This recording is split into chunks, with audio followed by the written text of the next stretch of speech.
If you already think you have all the personal skills you need at 16, 17, and 18, you're going to be surprised how fucked up you are as an adult. If you want to be successful in business, you have to understand the foundation of being successful is being curious. The stereotype is go, go, go, go, go. Keep up or get off the train. And if people don't want to work with you or for you, that's a problem. So you're saying stay in college? Yes, go to school. That's where you learn how to learn. You may have a specific skill, whether it's athletic, whether it's technical, but if you don't know what you don't know, you're going to have a hard time learning it. Whatever it is you were doing, if you're mogging, who's that dude? Clavicular? He's like the king of mogging, and he got out-mogged by some dude from Arizona State. But even if you want to be the ultimate look maxer, you are trying to improve. Today on the show, I am so excited to be joined by Mark Cuban. Mark is a well-respected investor and media personality. He made his fortune through early tech ventures, most notably selling Broadcast.com to Yahoo for $4.7 billion in 1999. He is also the former principal owner and now minority owner of the NBA's Dallas Mavericks, which he led to their first championship in 2011, and was one of the longest tenured sharks on ABC's hit reality series, Shark Tank. Mark remains one of the most influential voices in business and entrepreneurship online. Welcome, Mark. Glad to be here. So before we get into the meat of the interview, we like to start with an icebreaker. So I'd like to hear from you, what has been the hardest part of your journey so far? It can be professional, it could also be personal, but what is the first thing that comes to mind? I mean, it depends where in my cycle, but being broke was the hard part. When I first got started, I went to Indiana University and got down to Dallas, followed a bunch of friends, and got a job at night working as a bartender and then working during the day. But I had 5 roommates in a 3-bedroom apartment. And, you know, I was still having fun, but when you're broke, it's motivated, but it's not easy.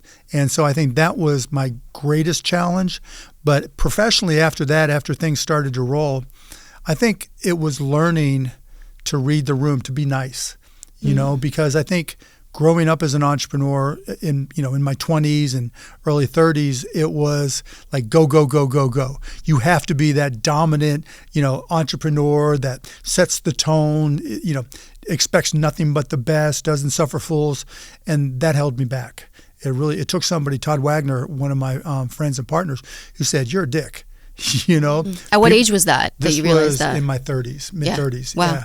And he was like, "You're a jerk, right? People are afraid of you. And we don't get as much done because people are afraid of you." And I was like, oh shit, I thought I was nice, right? I got along with everybody. And turns out, my perception was different. And so adapting there and learning to be nice and kind to people made life a lot easier for me. But that was probably my biggest professional challenge. What made you get kinder? Was it just the realization? Is it something that you've had to foster? I mean, you come across as a pretty nice guy. Yeah, I mean, I was nice. What changed? But like when you're in business and you're starting to get going, right? It's new to you. And all you know are the stereotypes that you've heard about and read about and seen. And, the stereotype was and is like, go, go, go, go, go. Keep up or get off the train, right? And if you can't hang, you're a soy boy or you're this or you're that, right? And it took a bit for me to adjust because I had to catch myself. But once I did, life was easier because people were nicer to me, which allowed me to get more done more quickly. And it turned out well. Yeah, that stuff compounds too. Like once you build a slightly better reputation, then everyone kind of knows it. Yeah, and if people don't want to work with you or for you, that's a problem. You lose good talent, and it didn't hurt us a lot, but it slowed us down. Yeah. Because somebody had, somebody that I would communicate with would then go to somebody else and they would say, "Oh, don't worry about Mark. He just goes full speed all the time." Or I'd send an email at 2 a.m. and wonder why somebody didn't get back to me. Just dumb shit like that. That to me, I had no work-life balance and I didn't expect anybody else to have it either. So this is one thing I'm seeing a lot. I'm an investor, so I meet a lot of young founders, and those are a lot of who are getting funded these days. Mm-hmm. And it's a lot of the 18-year-old dropout from Stanford that's super technical that now needs to manage a team of 100 people. Yeah, I hate that shit. My question for you is how do we teach them to be good leaders? Because I think that... Tell them to go to college and stay in school. Okay, yeah. Tell me your take on that. Because venture's obsessed. I mean, I'll be honest with you. I got a cold email from someone that was a 14-year-old wanting to raise venture capital. I've had that I literally too. was like, please stay in school. Yeah, for sure. Yeah. Yeah. I mean, I've had the same conversations. My mom wants me to go to school, whatever it may be. And I'm like, yes, go to school. That's where you learn how to learn. You may have a specific skill, whether it's athletic, whether it's technical, whatever it may be. But if you don't know what you don't know, you're going to have a hard time learning it. And if you don't know how to learn, if you're, being successful, the foundation to being successful is being curious. And not just being curious, but being able to be a sponge and assimilate as much as possible. And college forces you to connect to people you otherwise would not connect to, right? If you're just in Silicon Valley and all you're doing is talking to tech people and you're walking around like a little tech zombie, talking about your Cloudbot agents, and that's the only context you have, right? Then you're gonna lose out. You're not gonna know how to grow a company. You're gonna make mistakes that will cost you your company, or somebody's gonna take advantage of you and acqui-hire you, and everything you dreamed of won't happen. One thing I've learned talking to GPs on the show, and in my own experience as a GP, your back office is a signal. How fast you close deals, how clean the LP experience is, how your K1s land, investors notice all of it.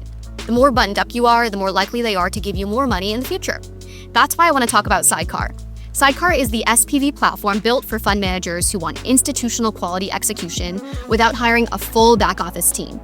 They'll review your deal within hours, handle full secondary transaction support, and give you transparent pricing up front.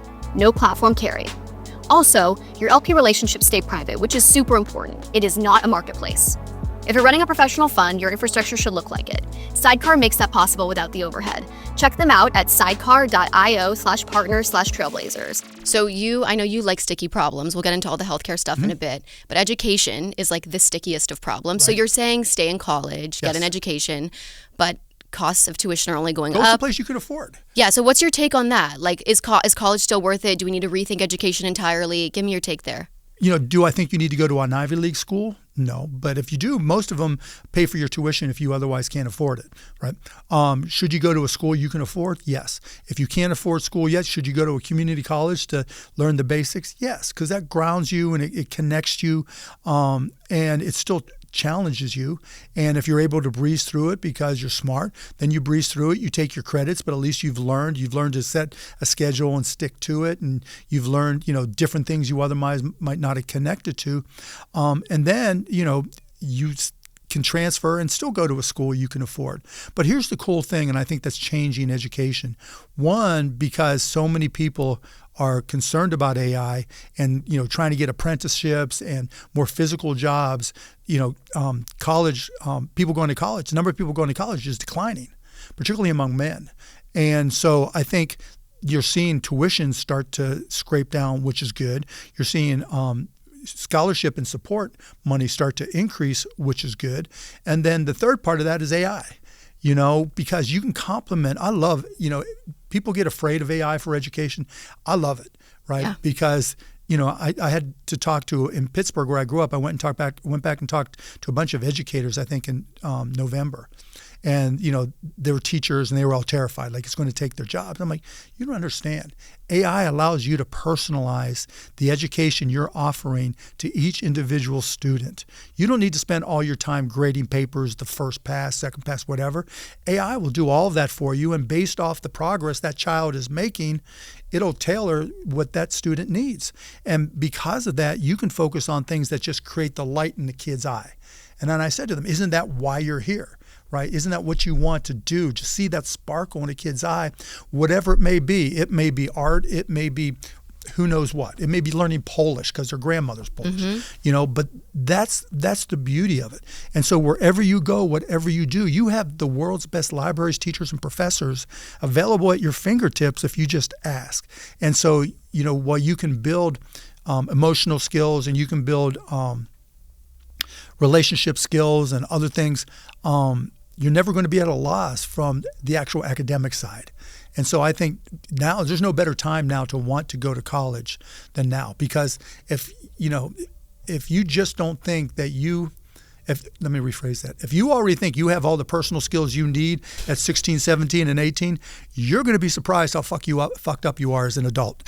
Yeah, I know. You're going to look back and wonder why you're in your basement, writing Cloudbots and agents and making some money, but afraid to walk outside. Yeah, but when you're that age, you don't know better. It's like you think you know everything. Yeah, I have a 16-year-old son, and trust me, he does know everything. in And his mind. he's like, I can't possibly grow up beyond this. Right. I don't know if you have a take on this, but one of the reasons why I think a lot of educators are scared of AI and it's not taking hold is actually there's not a lot of products being funded. So like in general, venture capitalists have always been scared of ed tech, and they haven't funded it for like an extremely long time. Do you see that changing? No, What are the tools? Good. Okay, tell me more. Tell me. So all the foundational large language models, the AIs, right? They know that if they get students, the younger the better, using them, that becomes, a brand that they become attached to. Mm-hmm. Like there's discussions now, Claude versus, ChatGPT versus Gemini, and they're all battling for your attention. It's like Coke versus Pepsi in a lot of respects. Mm-hmm. And so when it's basically free for schools, what ed tech do you need? You just need to do it. I mean, how did you teach yourself about AI? You just dove in and experimented, right? And tried things. And it's not like the AI gets mad at you. It's not, maybe you talk some dumb shit, like, depending on how you set up. It's pretty gentle though, all things considered. Well, that's a great idea, right? Yeah. But because of that, if teachers are just willing to put a little bit of time, it'll save them a ton of time. It'll allow them to be more flexible. So, okay, I'll give you, talking about technology and education. Yeah. So I went and last year, I forget when, went to Denver and got invited to talk to a bunch of governors that were in there, and they wanted to talk about AI. Whoa. And I don't ever profess to be the AI guru, right? Because I'm not writing, I'm not going to write a foundational model, any of that stuff. But at the same time, then at the last second, they threw at me, well, how would you use it for education? I'm like, I don't know shit about this. So I'm waiting in the green room and I'm asking ChatGPT to list me the top 10 things that, AI could do for education from K to 12. Yeah. And this shit was good. Mm-hmm. It was really good. I was like, oh my goodness, right? And the point being that you can, if you're willing to take the time, and teachers spend so much time trying to learn how to be better teachers. All the, what approach should I be taking now? What's the latest approach to teaching math, reading, and arithmetic, whatever it may be, preparing kids for the standardized tests, whatever they have to do.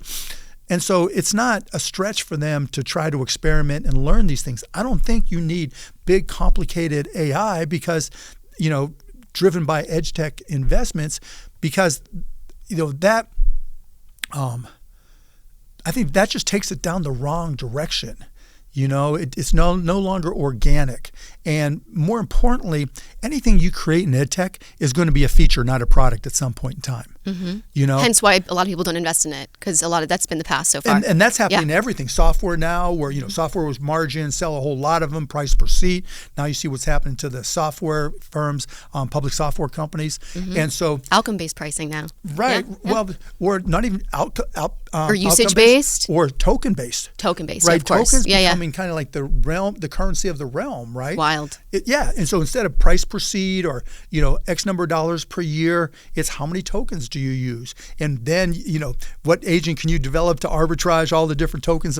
So all these things are changing, and where there's change, there's so much opportunity. And when an ed tech investor puts money in there, that's the hammer and everything's a nail. Mm-hmm. And so I think there's more opportunity to encourage teachers, professionals, whatever they may be, whatever your profession is, to just dive in and learn and figure it out. Because, I'm a big believer there's two types of people when it comes to AI. Those who use AI so they don't have to learn anything, and those who use AI so they can possibly learn everything. That was your viral tweet like a week ago. Right, yeah. I saw it. I got it. I saw it. Right? You got to sneak it. I think someone summarized, they said the learners versus the lazy. Yeah, and it's not necessarily lazy, because we all try to take the path of least resistance, right? We all want the magic pill. We don't want to do the hard work. Yeah, I mean, because we only have so many hours in the day. This is our life, and we're trying to do the things we want to do to make ourselves happy, right? But the whole idea that, AI is only going to make you lazier and think worse, I think that's just a reflection of the person. How do you encourage somebody to be curious? You can rephrase the whole thing. There's those who are curious and those who don't give a shit. Do you think you can move from one bucket to the other? Yeah. Okay, tell me about that, because I think there's some people, like, this is so random, but when I was born, my mom, someone asked her what was an adjective to describe me, and she said she was alert. And I thought that was the funniest thing. Like, what a weird adjective to describe me as alert. For a baby. Newborn Like, baby. my eyes were, like, Are you open. Still so alert. I'm extremely alert. I'm as curious as they get. I mean, even more than curious. I'm, like, alert. I'm on edge. And I've always been that way. And so I think it's hard for me to gauge people going from, a state of not being alert to being really alert and curious and wanting to learn. What's your take there on, like, can we port them over, and how do we port them over? It's maturity. Okay. You get to different points in your life. One day you're the homecoming queen and king or football star or cheerleader. And the next day you realize once you get out of high school, no one cares. No one cares. Yeah. Right? And so what do you do? What direction can you take? And if you're willing to learn and try things. But, I just saw somebody talking about women athletes make great CEOs because they're driven and they understand how to set a schedule, and they're always trying to find ways to improve. And that's so analogous to what happens in life and business, and that AI enables even further. If you have whatever it is what you were doing, it could be you're trying to increase your bench press, you're trying to do whatever, right? You're mogging, all, who's that dude? Clavicular, whatever dude's name was? Who's this? Is it a sports thing? No. Okay. No, this is a social media thing. Okay. Clavicular, I forget, clavicle, but he's like the king of mogging. Okay. And he got out-mogged by some dude from Arizona State. Okay. And it was this big. But even if you want to be, look max, right? And be the ultimate look maxer, you are trying to improve. You're like so Gen Z. You really got the slang down right now. I just, I pay gotta attention. Yeah. You have young kids, that's why. The best way to know what your kids are doing is to look at their Instagram and TikTok feeds. Yeah. But they're like, get the hell away, Dad. Yeah, it's scary. It's scary to them. Yeah. But in any event, whatever it is that you're trying to improve at, that's the path. And once you get to that level of, I don't want to say maturity, but self-awareness, that's a better way to do it. Once you get this level of self-awareness to say, there's a path I can take that I can learn to be smarter or better at something. Because people always ask me, like, when do I know to start a company, or what should I do on that path, right? And I always say, find something you love to do and then put in the effort to be great at it. Because nobody quits anything they're great at. And once you're motivated and fired up and you're making improvements, you're motivated, fired up, and making improvements, right? Time flies. You go down those rabbit holes. I mean, I'm sure it happens to you every day, right? Yeah. You just go down, you start learning something. Oh, that's interesting. And what about this? What about this? And you start asking questions, and it takes you into 20 different things. And the next thing you know, you're having a conversation or looking at an investment. And it relates, right? And it makes you smarter about what you're doing. And that's the beauty of all this. And that's why you can learn to be curious. You can learn to, improve at pretty much anything. And if you suck at it, you take a step back and you find something else. But I think anybody is capable of it. And it's always the first step towards starting a business. Because there's nobody in my mind that's ever succeeded in business unless they got really lucky by not being curious. Totally. Well, one thing we are not talking about, which is a factor of business, is loneliness and connection. And I think some people can be really excited about an idea and really excited about their business, but if they're building alone in a basement, they can get really lonely and it's hard. So what's your advice for someone who maybe is very curious, but they have a remote job, 5 days a week, they're working really hard, they want to start something, but they're kind of feeling like down in the dumps and depressed because they're just talking to their agents all day and they're working siloed, but they don't have human connection, because that's important. When I first started my first company, Micro Solutions, and I was teaching myself to code. Yeah. I remember starting a project, and I would do custom applications for people. Starting a project and looking up, thinking I'd been doing it for 2 or 3 hours, and it was 24 hours later. Yeah. And you start concentrating so hard and time flies. So I get being stuck in the basement. Yeah. Right. But the first step, join a gym, join a club, do whatever. I don't care if it's a walking club. If you find yourself, 5'8" and 300 pounds, and you've got to do something to deal with your health and deal with, you're just creating relationships.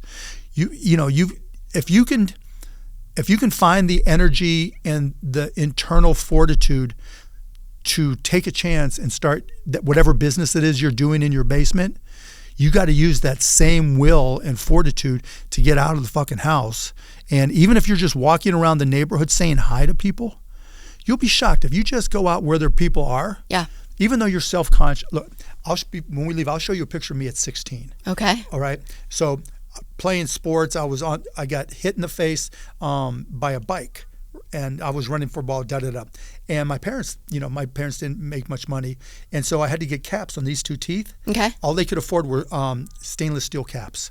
As in stainless steel colored caps. Like you had silver teeth in the front. I had, silver teeth, 16 years old. That's brutal. Yeah. 16 years old. Every time I would smile, someone would go, ah, right? Yeah, literally, especially here with these lights. Right? They'd be like, blinding me. Come on. Yeah. You know, I weighed more then than I do now, and was about 5-6 inches shorter.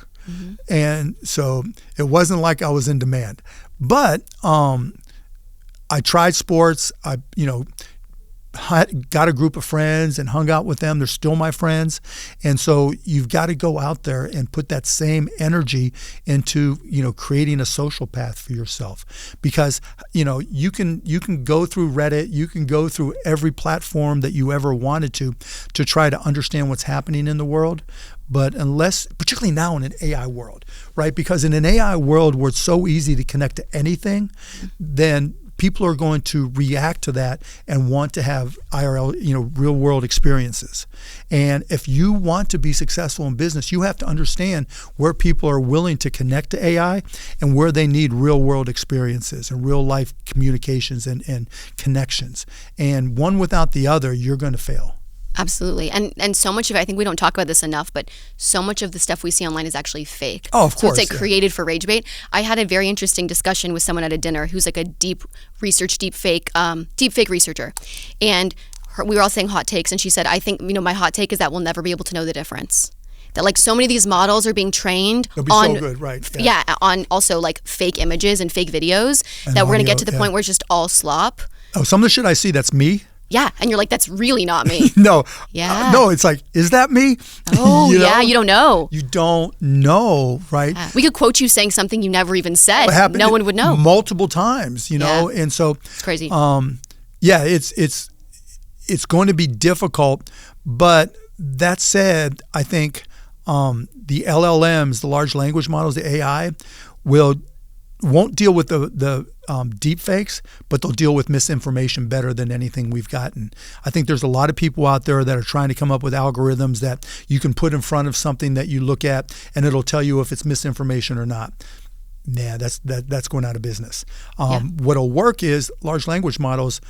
It's not in their interest to go down conspiracy theory rabbit holes without saying it's a conspiracy theory. Because if is a vaccine good? Should I get the MMR vaccine for my children? I'm a new mom, da-da-da-da-da-da-da. It's going to say yes. It's going to say there's some people who think otherwise, but here's the science. Yeah. Because it can't not do that. Otherwise, it loses all of its presence. It loses its independence. And so I think all these foundational models are going to reduce the misinformation that we find out there. So there's not, now you're starting to see in, online magazines and even, paper newspapers where there's links to, AI, large language models that will allow you to summarize what's already there. And, it'll tell you the difference between an op-ed or a columnist and a reporter and the facts. Now, it's not going to always get it right, but for things that have science behind them, it probably will. If you're building in public, sharing insights, or staying top of mind with your network, you need a newsletter. And if you have a newsletter, you need Beehiiv. You know how I always talk about writing essays that change the trajectory of my VC firm? Well, I publish all of them through Beehiiv. It's my absolute favorite platform because it serves as a blog, a newsletter, and a website all in one, so I don't have to republish or reformat across platforms. Beehiiv is the creator platform where newsletters actually grow. We're talking built-in referral programs, a recommendation network, and analytics that tell you what's working, not just vanity metrics. Plus, you can monetize from day one through their ad network, paid subscriptions, or boosts. No platform cut eating into your revenue as well. I can speak from my personal experience. I'm always getting pinged for new ad opportunities. Beehiiv has a range of customers from major publishers like Time Magazine, TechCrunch, and Newsweek to solo operators earning 7 figures from their inbox. It's the same platform that's built to scale with you. If you've been putting off starting your newsletter or outgrowing whatever you're on, now is the time. Go to beehiiv.com and use code Trailblazers30 for 30% off your first 3 months. So I have a confession. I used to be a compulsive note taker. Every single meeting, I'd be half listening and half scribbling and still leaving with gaps on next steps, details that were shared, and more. But Granola completely changed that for me. It's an AI-powered notepad for meetings, and it's connected to every single call on my calendar. Before each call, it shows me a well-researched brief, so I know who I'm meeting with and the full context going in. During the call, I jot down whatever stands out, maybe it's a key word or a decision I make, and Granola handles the rest. It'll transcribe in the background on the call and then turns my rough notes into clean, structured takeaways the second we hang up. There's also no bots joining calls. It just works in the background. I use Granola for several things. If I finish a meeting with a potential investor in my fund, I'll ask Granola, what could I have done better to get my point across? If I'm meeting with a founder I like, I'll ask Granola to point out any major green flags or maybe red flags I may not have already caught. For people with a lot of meetings and decisions that require endless context, Granola is a game changer. Actually, we're running Granola on today's episode, so you can read the full show notes at granola.ai/trailblazers. New users get 3 months completely free. That's granola.ai/trailblazers. Yeah. Well, that's where I think also having like a community notes on Twitter or having some of these like gut check places and all these social media platforms is so essential. Right. It's like a mini version of that. It's like, because I mean, I'll even say for myself, there was like, sometimes there's like a pop culture thing that's like, you know, Katy Perry is pregnant with twins and it goes viral. And then you're like, wait, she isn't actually pregnant with twins. For sure. So that's where like a TMZ comes in or like a community notes comes in. And I think that's why there's always trust is a everything. latency to the model. There is. Right. It takes a bit. It takes like an hour and then it's already gone viral. Yeah. And then So it's gone. But at some point, if you really, you know, for pop culture stuff, you know, what's the cost? Who cares? Yeah. Right. Vaccine's a little more important. Yeah. The things that really, really matter, even though there's a latency, you know, the biggest challenge is going to be whether or not people who own intellectual property silo it so that what they create is not trained on their stuff and they can get paid for it. That's going to be the biggest challenge, particularly for healthcare type stuff. So we'll see what happens there. I mean, there was that whole thing with Scarlett Johansson being the voice of the OpenAI ChatGPT. I don't know if you saw that, but crazy. You know, sometimes like these celebrities don't even need to opt in because so much of their voice is online. You can do a lot of fake stuff without their consent. Oh my God, the stuff like people using all the stuff I've said on Shark Tank and taking the videos. I mean, it's hysterical, but it's also like, okay. A lot of people believe it. Yeah, trust me, I know. Like, I was, oh my God, I'm not even going to go there. Where people have put me, it's crazy. What's the craziest? You got to give us one. Porn. Oh, porn. Oh, I'm a stud. Have you watched yourself in fake porn? No. Because Mark, that's crazy. No, I will not do that. Okay, you just see the screenshot of it. No, I had somebody show friends. No, I had somebody show me the start of it. Right. Because I was going to say, Mark, the internet's about to rip you for that. No, I'm like, there's no way that's real, right? Yeah, of course. And then someone sent it to me, and I'm like, oh fuck, and deleted it and sent the note to the platform and all that kind of stuff. Well, that's where lawyers are helpful because you can send a little thing to. Yeah, the lawyers don't like those types of places. Don't even care about lawyers. They just close down and show up as somewhere else. Yeah.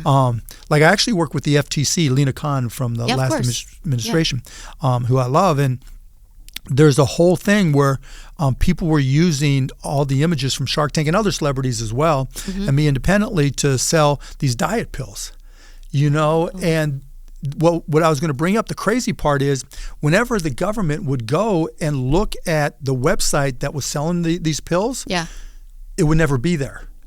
And I was like, no, here it is. And what these people, they're so smart at what they're doing, they would read for the source domain.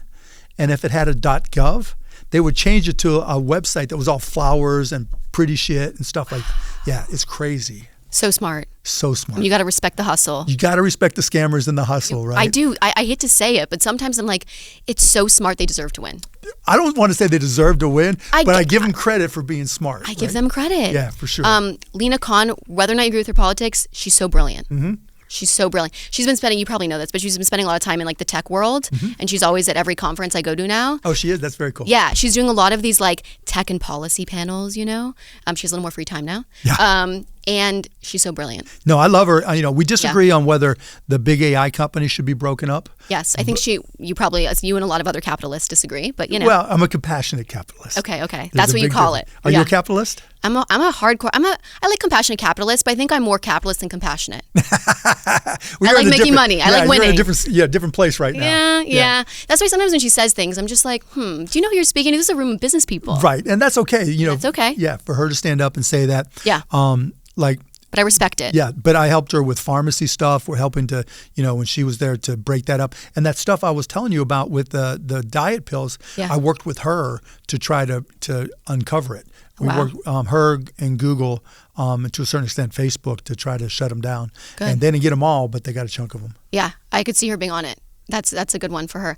Speaking of drug pills, cost plus drugs. Yes, ma'am. Let's discuss.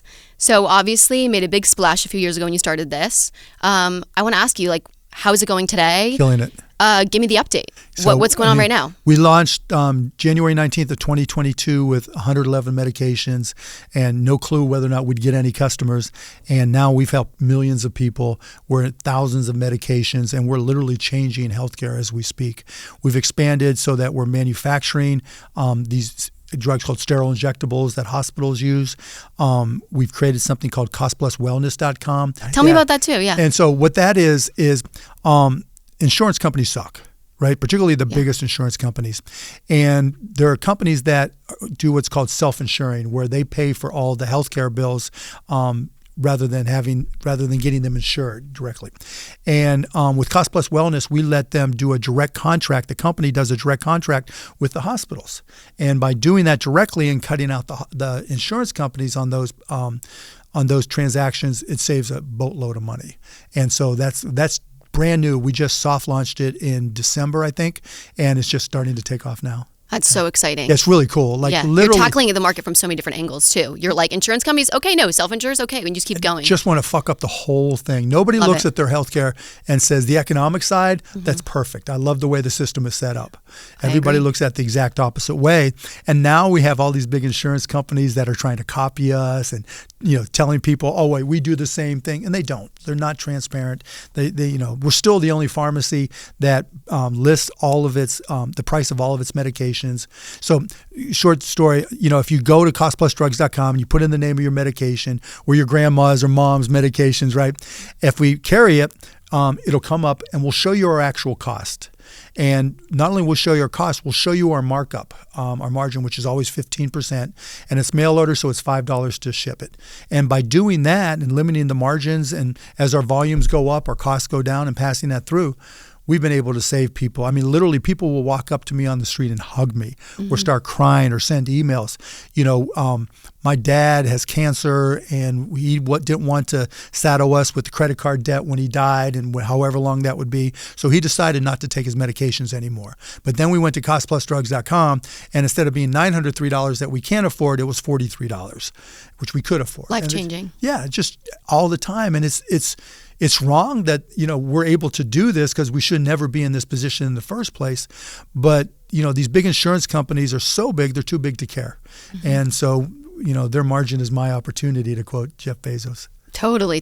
There's so many problems. I mean, I think it's not even just with cost plus drugs. It's these PE firms that are coming in and gobbling up healthcare and trying to just suck them for what they're worth and make a profit. There have to be some industries that we just protect, that we just say life-saving cancer drugs, that's got to be in the let's do 15% margin. Lena Khan, if you're listening, I think we should break up the big insurance companies. Okay, Lena. Well, I'll send this to her. Right, yeah, and then they should divest all non-insurance assets, because the biggest insurance company has 2,600 subsidiaries. They do $160 billion in intercompany transfers. They get to game the whole system. They're too big to care. Definition of a monopoly. Yeah, it's huge. It's huge. It's horrifying. I think it's amazing. The one thing I wanted to ask you too, so you put Mark Cuban Cost Plus Drugs on it, and you've co-founded, invested in so many companies. To my knowledge, this is the only one that you put Mark Cuban. Yeah. Why did you do that? Talk to me about that. Because every time a rich guy comes into healthcare, they always fail. And why is that? Because they try to work inside the system.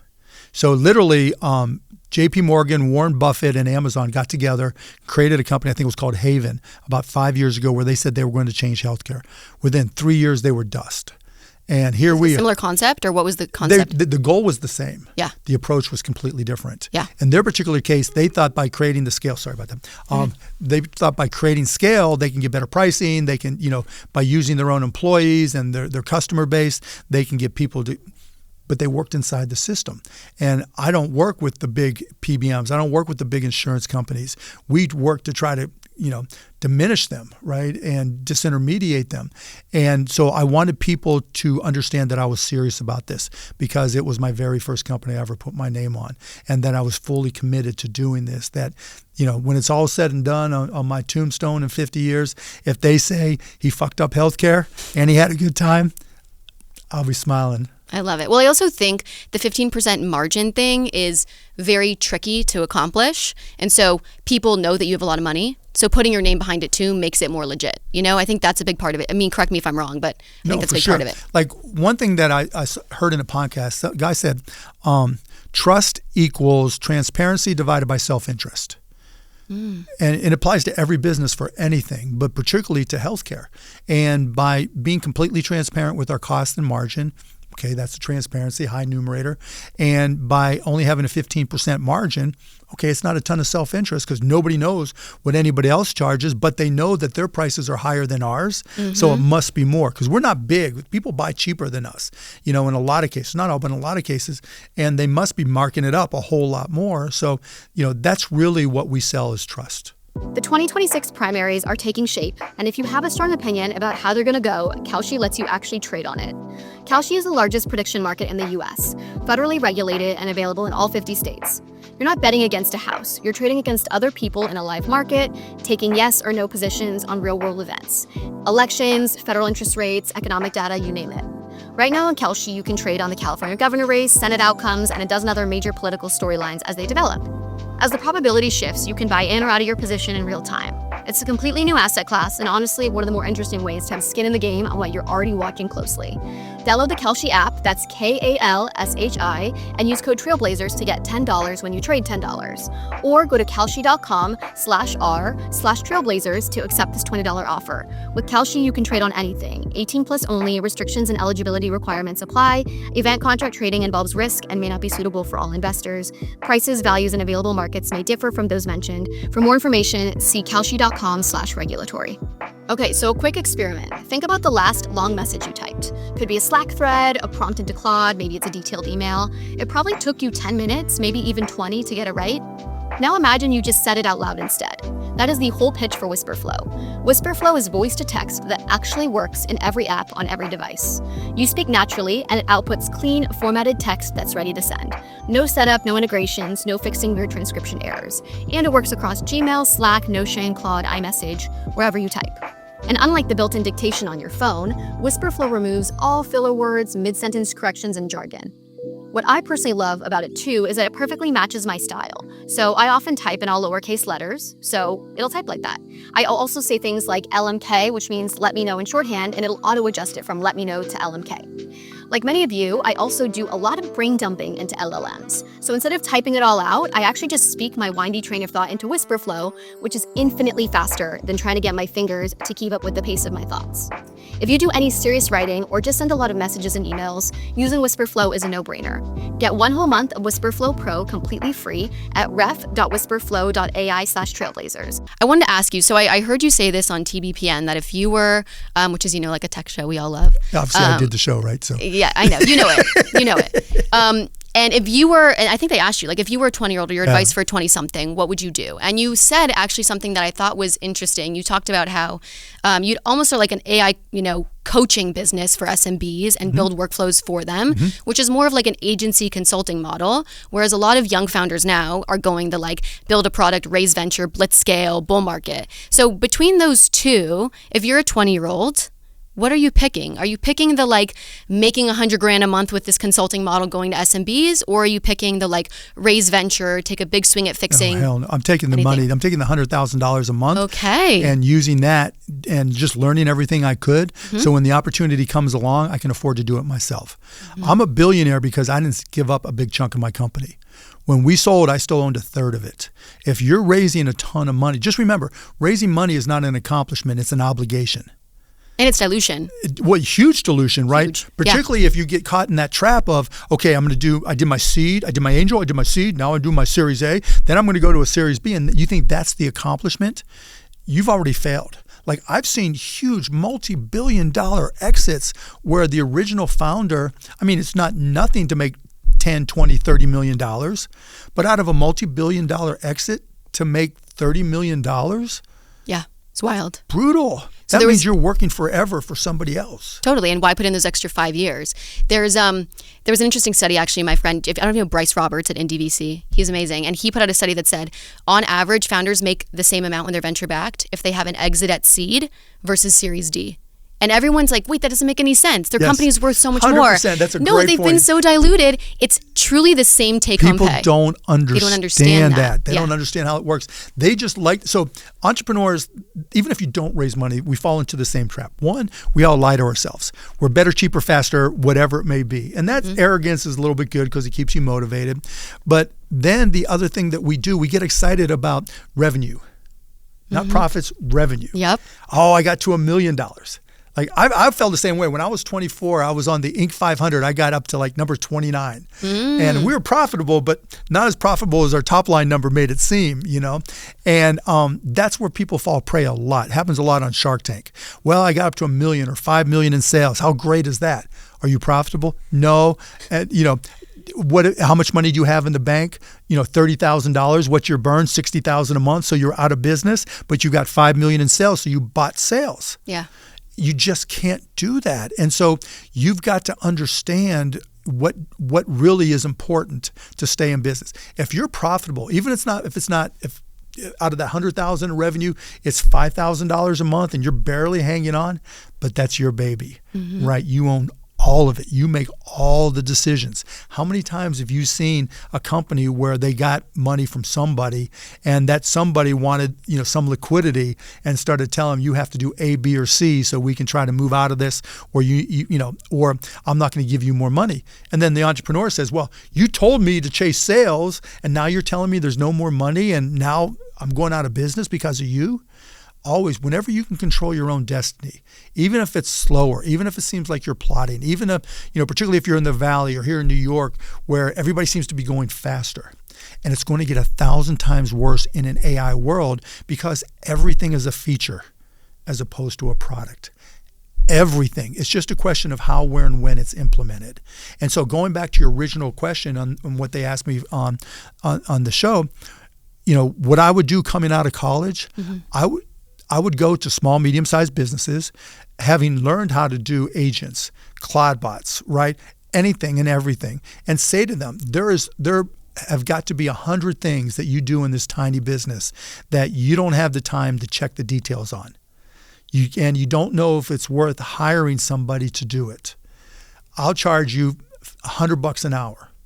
And if it doesn't work, you don't pay. But I'll save you time and money, and you'll find out if those vendors are ripping you off and undercharging you or underpaying you by $7 an invoice and you didn't even know it. Or, you know, Sally who left, you know, 2 years ago told you about it, but you haven't got time. So what you're able to do, because, hey, if you're just graduating from college, you've already used AI to cheat for multiple years. Right? Yeah. You're paying attention to agents. You're seeing what agents are, and particularly if you're in computer science, but you're also facing a job market where it's basically 10% unemployment, and computer science isn't the end all be all that it used to be. But you learned Python, you learned NumPy, you learned how to do all these things. And so for you to walk into a business and just say, show me all the things that are a hassle that you can't get to, and I'm going to see if we can automate them with agents. And then I'll charge you $25, $50 a month to manage it or come in because there's drift, right? If Claude changes something, or you want to get Gemini in there. Yeah, right. Or if they change something in their models, change their ways, and all of a sudden what your agent used to do every day, like clockwork, doesn't do it anymore. Yeah. Someone needs to monitor that. So I'll do that for you for $25 a month. Yeah. And I'll give you the perfect example. So one of my Shark Tank companies is a company called Rebel Cheese. And oh my God, I love Rebel Cheese. I'm saying. Is this the vegan cheese? Yes. Wait, Mark, I'm obsessed with Rebel Cheese. I knew I had it like a couple years ago at my sister's engagement party, and it was the only vegan cheese I've ever liked in my whole life. Yes, because they're all vegans. So good. I'm in a family of vegans. It's so good. So good. Yeah. So Shout out Rebel Cheese. Yeah. Rebelcheese.com. Yep. Go buy. So Kirsten, one of the founders, they ship a lot to customers. And when you ship, using UPS, DHL, whatever it may be, it's always based off the package size. and your source zone where you're shipping from, and what your destination is. And then there's a price list effectively that when you put all this stuff into the system, it's supposed to charge you the function of those inputs. Yeah. But they don't, right? They underpay all the time or overcharge all the time. And so what Kirsten did was she put together an agent that took a picture of the price list, kept that up to date, took a picture of the invoice, used CV on all this stuff, and then compared what it should be to what they were actually getting charged, and then created a credit to get the delta. And she was making tens of thousands of dollars back from these shippers. Every company has got something similar. Maybe it's not the details that they're not looking closely at. Right, because in your business, right, and all the investments that you make, you get home at night and you're like, I should be looking at this. Yeah. Always. There's all the little numbers and all the data room, the deck. Yeah, of course. And so like when you did the research on me, right, and you put it in the cloud and you're like, hey, what's my followers? Right, all that stuff, right? Yeah. And it's not always right, obviously, but at the same time, those are the opportunities, because a small business, and there's millions, particularly solo entrepreneurs, that they just might have their own Etsy business or whatever, and they might do $8,000 a month in revenue. But if you can help them, they're your neighbor, and you learn how to do these things, you can make thousands of dollars a week putting this stuff together, because you can jump. One day you work on this Etsy account, the next day you work on this, shoe store, the next day, but you're learning all this shit in the meantime, and you're getting smarter and you're keeping up with it. And then the next thing you know, oh my God, I got this idea that can apply to all these companies that I've done. And it's going to be different then than it is, or it was, because to your point about entrepreneurs trying to raise money and then scale, what are you selling to scale? Mm-hmm. I know. Right? It's so custom. Yes. And so when you look at the foundational models, or you look at the verticalized models like open evidence, that's mass consumer, but it's not a product per se, and going back in the day, like there used to be a bunch of web browsers. There used to be a bunch of search engines. Yeah, we forget that there was one winner. Yes. I know. It's so interesting. It makes, what I think is fascinating right now is you've got all these foundational models, the Groks, the Geminis, the Claudes, etc. And we don't know, is it going to be like search engines? Yeah, where Google wins. Where Google wins? Or is it going to be like streaming, where there's one big one or two big ones, Netflix and YouTube, and a couple people trying to, glom onto content to get subscribers? You don't know. So all those companies have got to play it as if it's the search engine market and it's winner take all. So you see them spending tons of money that they don't even have. These big companies don't even have. And so there's going to be so much impact, because those models have to keep on progressing forward and moving forward faster and faster and more capable. And in weeks now, I mean, back in the .com era, it would take at least a month or two for something to change. Now it seems like minutes. Everything is changing and it's hard to keep up. But that changes how business happens. That changes how policy happens. When was the last time you saw AI as a service talked about by anybody in politics? It's so sad. That's what breaks my heart, because you never. It feels like we live in two different universes. But that's the opportunity. Yeah, that's true. Right. And I feel like you kind of straddle that a little bit, because you're not afraid to talk to Lena Khan or talk about Lena Khan. And they're like, so few people are scared of that. I love your comment about the search wars and the AI wars. What I will say is I think one thing that we don't talk about enough is how well capitalized all the players are now. Like back in the day, and you know the numbers better than I, but I look at like OpenAI and Anthropic raising these crazy rounds. I look at Gemini with Google behind them, the behemoth, like there's something to be said. And then you got Apple, who's not spending anything. Apple, who's just sitting there. Yeah, they're like which I think is smart, right? And they now have the biggest market cap of all of them. We'll see. Yeah. I mean, it's like they have such a head start with the phone. You know what I mean? I'm like, you have the hardware in the pocket of every person. The path of least resistance to get people. Least resistance. I have a lot of thoughts on Apple, but it'll be interesting to see how it plays out. Yeah, very interesting. Mark, I don't want to take up too much more of your time. That's okay. This is fun. I'll keep on going. This is fun.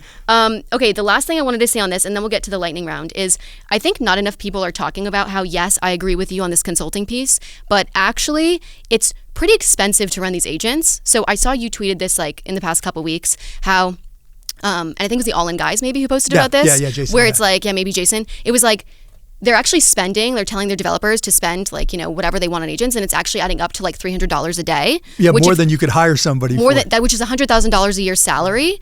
And so there's actually this really crazy question now of like, are humans running the world? Are AI and humans running the world? Or is AI running the world? And I actually think like, I have a lot of people I work with overseas who are like, couldn't be more brilliant, and I pay a quarter of what I would pay if they lived in America. There's so many times I do the math, and I'm like, I could build a custom agent for myself. I could use all the tokens I want. It's almost always more expensive than hiring someone really smart that I train overseas. Except for your time. Except for my time, but I've outsourced. I'm like the queen of outsourcing. Yeah. I try to do it all myself as much as I can. Yeah, well, I mean, there's some stuff I want to play with and tinker. No, I get it, right, so you learn. But So you're I probably learn. smarter than I am about it. You're probably more efficient at it. I try to be because there's a lot to do. So like, what's your take on the future of labor? Like there's this human and AI. Labor's not going away. It'll just be different. Okay. Right? There's, what's Javon's law, whatever. Yeah. Javon's paradox. Paradox, whatever it is. Yeah. Where the cheaper something is, the more you use of it and the more opportunities. Like, when there were horse and buggies and the cars started to come along and people were upset, no one ever envisioned gas stations. Mm-hmm. It's so far beyond what could be. Yeah. Right. So there's going to be all kinds of stuff. And, Yeah. And even large language models now may be I don't know what a great analogy is. The old school may die out, Mm-hmm. Who knows what's next? Yeah. Because, I'm making investments now in worldview because if you think about large language models, they don't know when they're wrong, right? They can't tell you the consequences of their actions. Zero context. And so a little baby, a 2-year-old baby on a high chair with a sippy cup knows that if they push it off the edge of the high chair, mom's going to come running. And then they learn, not going to do that again. Right, or they learn to laugh and giggle. Yeah. Or they don't learn for a bit. Right, Yeah. right. But they still might do it anyways, right? But they know the consequences. Yeah. And you can pre-code, you can train it to say, well, if the kid pushes, but you don't know if mom's been working, you don't know if mom's mad, you can't see mom and what she looks. That little baby can. I've got a mini Australian Shepherd, Tux. Those are smart-ass dogs, right? I trust my mini Australian Shepherd if I was blind to get me across the street at a 4 residential intersection, than I would AI to get me across the street with a camera. And so the point being that yes, humans are going to be needed. AI is going to change again. We're going to get into a worldview where you can get the law of physics and context, but there's always going to be latency, like we talked about before. There's always going to be a challenge of what's next and what do you train on? And then there's going to be bigger challenges about what's excluded. You're trying to take videos for your worldview because you want to know this intersection and be able to train on it or whatever it may be. No, that's my property. You can't do that. Yeah. And so but it's so nuanced. It's like the field of like ethics to me. Like so much of this stuff, it's like there is no answer. It is not black and white, and we have to have these discussions. And it never is. Yeah, it never is. It never is. No, but you're right. I mean, there's a lot to learn. Yeah. But I'm not afraid that within 2 years everybody's going to lose their job. No. Yeah. Right. Because if that starts to happen, people are going to like, I ain't fucking working with you. Yeah. Yeah. We'll go someplace where we'll create. In Atlas Shrugged, what was the place in the valley? Anyways, where they're going to say, no, we're going to before it was like the government telling them what to do in Ayn Rand, right? So we're going to revolt, and it's going to be the same thing. We're not going to let AI tell us to do. We'll create this community, and you're not welcome. If we need to, use candles, we'll use candles, whatever it'll be. But it's not going to be what people think it's going to be. Yeah. Yeah, I think everyone needs to take a big sigh of relief and view it with curiosity, kind of to bring it full circle. It's all going to change. Yeah. And if you're an entrepreneur, you may be able to change it. Like when I talk to kids, I always give the same speech, right? I always say, look around, see that light, see that monitor, see that chair. One day it didn't exist. Then somebody had the idea to create that chair or that monitor, and then they turned into a business. And here you are. You have no idea who that person is. But why can't that be you? I love it. Everything around you is man-made. It's very empowering. Exactly, yeah. right? Yeah. And so I would tell them, whenever you're thinking of an idea or you're thinking about a goal, just ask yourself, why not me? Yeah, but the fear, I think, with software, and I hear this a lot from my non-technical friends, is you can't see it, you can't believe it, you can't understand the intelligence capabilities. And so there's a big fear component to like, I can see this chair and I can see this. But that goes back to populism you were talking about, right? Because who do you trust? Yeah, that's right? true. Do you trust the person who says, I'm going to make it so that people that you don't like or that you fear have taken things from you, I'm going to go after them? Or do you trust the person that says, I'm going to enable you and make your life better? It's who owns the means of production, That's where populism comes from. We forget it's the government or the people. It's your neighbors or it's the government. And there's place for government. Don't get me wrong. I'm not like so hardcore libertarian. Yeah. I want the government managing, the flights and the roads and all that stuff. Infrastructure. Yeah. Yeah, that being privately managed sounds like a nightmare. So here's a problem I hear constantly from operators. The data exists, the answers are somewhere in there, but getting to them, actually pulling a useful insight without bugging the data team or learning SQL takes way too long or just does not happen. Hex solves that. Hex is an AI analytics platform where anyone on your team can ask data questions in plain English and get real answers, backed by your actual business context. No SQL required. And the best part is that Hex shows you exactly how its data agents think, so you can see where the logic comes from and trust the output. The more your team uses it, the smarter it gets. From seed stage founders running lean to larger orgs dealing with serious data complexity, Hex is built to scale with you. It's game-changing for people like me who want to understand what's going on under the hood, but we are not the data experts. It's funny too, because I feel like every time I look over my operator friends' shoulders, whether they're in product or marketing or ops, they often have a Hex dashboard pulled up. It's a great tool.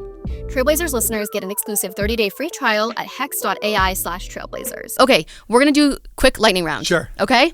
Give me the first thing that comes to mind. Book in hand or podcast in ears? Book. Oh, any favorite books lately?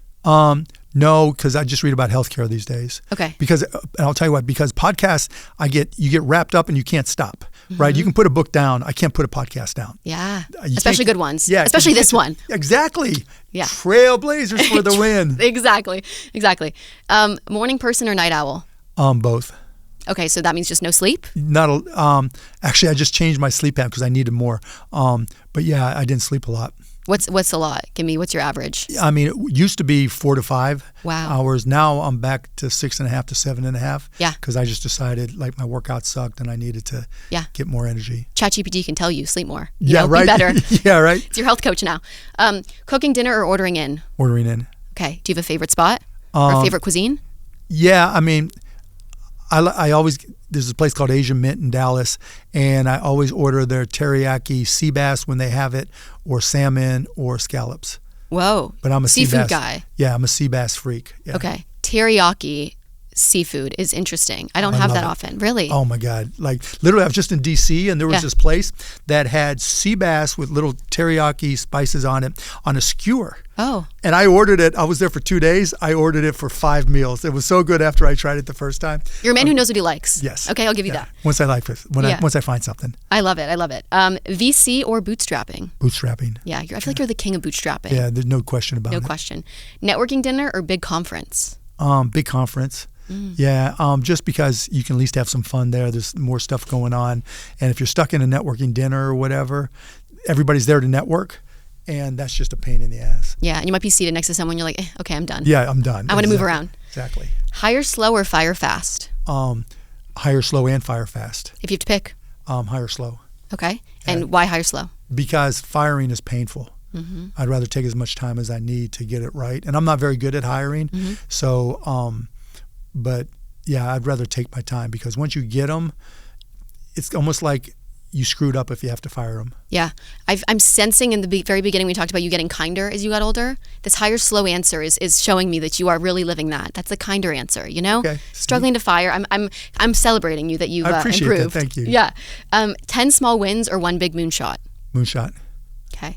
Being early or being right? Being right. Okay. Why? Because you're right. Being early gives you a chance to be right on where others can't be, right? And I think that's a positive. So, but being early is always paid off for me because you just got to figure out how to hold on to your right. But I'd rather be right at some level. Yeah. Never post on social media again to your 20 million followers, which we've clarified, or I mean, this is this is an easy one for you, but never fundraise another dollar again. Never fundraise another dollar. You've enough money to have like FU money. You can do whatever you want now. Yeah, it's very freeing. Yeah. Very freeing. Okay, last question. Is AI overhyped or underhyped? Underhyped. Okay, give me your pitch. Why is it underhyped? This is still the first inning of the first preseason game. We have no idea where it's going to go, but it'll open doors that we can't even envision right now. It is the great democratizer of education and information.